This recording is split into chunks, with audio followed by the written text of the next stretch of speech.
When making a game, you have many objects that interact with one another, like the player and the enemies. With a large project, you could find yourself with a long list of objects that interact with each other in the same way. For example, every enemy in the game destroying the player when they collide.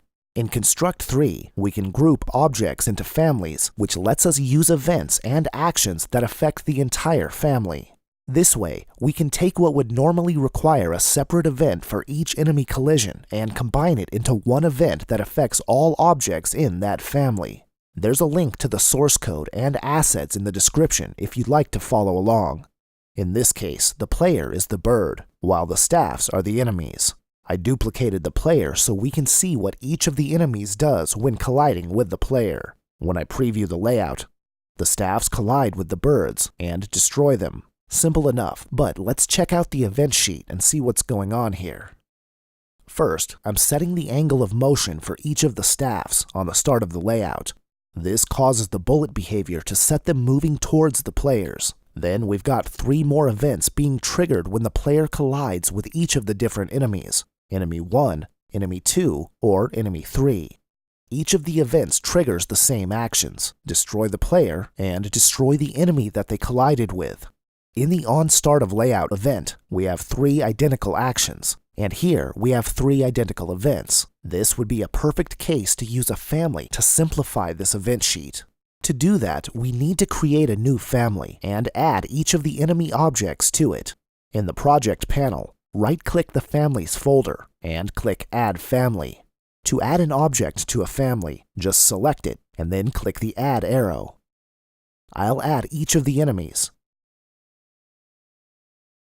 and click OK. Then I'll name this family Enemies. Now we have a new family with each of the enemies added to it, and you can drop the enemies family down in the project panel to see which objects are members of this family. Now we can simplify the event sheet by using the family instead of the individual enemy objects. Let's add a new event. And the enemies family that we just created is available for us to use. This means you can cause an event to trigger if it happens to any member of this family. We are going to use the player object for this event, though. And under Collisions, choose On Collision with another object. Again, the enemies family is an option. Go ahead and select it here. This lets us trigger the event when the player collides with any member of the enemy's family. That combines these 3 events into one. I'll drag down the Player Destroy action from this event down to our new Family Collision event. But instead of destroying the individual enemies like we're doing in these events, we want to destroy any member of the enemy's family that collides with the player. Add a new action and use the enemy's family. And select Destroy. And that's it. Just like how Construct knows which instance of the enemy object you collide with in these events, it also knows which instance you're colliding with here. The enemy's object that the action will affect is the same enemy's object from the collision. Now we can delete all 3 of these events, and the game should work just like it did before. I'll press F5, and when the staffs collide with the player objects, the player and the staff is destroyed. Next, let's simplify the onStart of Layout event too.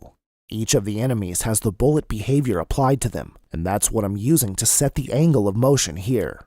But families can have behaviors applied to them as well, and since every object in the enemy's family has the bullet behavior, it makes more sense to add it to the family once instead of to each individual object.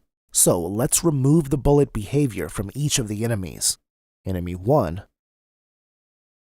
Enemy 2,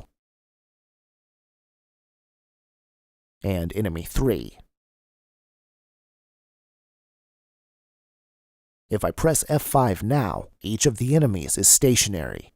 Select the enemy's family in the project panel, and under Properties, click on Family Behaviors. Add a new behavior, and add Bullet from under the Movements category. If you have the family selected, you can set the behavior properties for the entire family. Let's say we wanted the speed to be 350. That sets every member of the enemy's family bullet speed to 350. Let's also uncheck the Set Angle property. You can select members of the family and change their properties individually. Let's set the speed back to 400. Now, this enemy has a speed of 400, while the other two have a speed of 350. Last, we need to set the angle of the enemy's family to 180 degrees. Under the OnStart of Layout event, add a new action, using the enemy's family. Since we added the bullet behavior to the entire family, we can use the actions that the bullet behavior provides when selecting this family. I'll choose Set Angle of Motion and enter 180 degrees. Press F5, and the entire enemy's family has the bullet behavior and have had their angle of motion set in one action instead of 3. Families are especially useful when you have a large group of objects that share behaviors or functionality. But we don't want all of our enemies to act exactly the same. The family controls the base functionality that is common between all of these objects, but we can still add more behaviors, events, and actions on each individual enemy to customize them further. Let's add another behavior to the Enemy 3 object. Select the Enemy 3 object itself, not the enemy's family, and click on Behaviors. We'll add a new behavior and choose Sign. Under the Sign Behaviors properties, let's change the movement to vertical so that it moves up and down, and set the period to 1. Now, Enemy 3 retains the behaviors of the enemy's family, but has the sign behavior affecting it as well. That covers the basics of using families in Construct 3. Use them when you have objects that are repeating events and actions, and then add more events and actions to the individual objects to add further customization.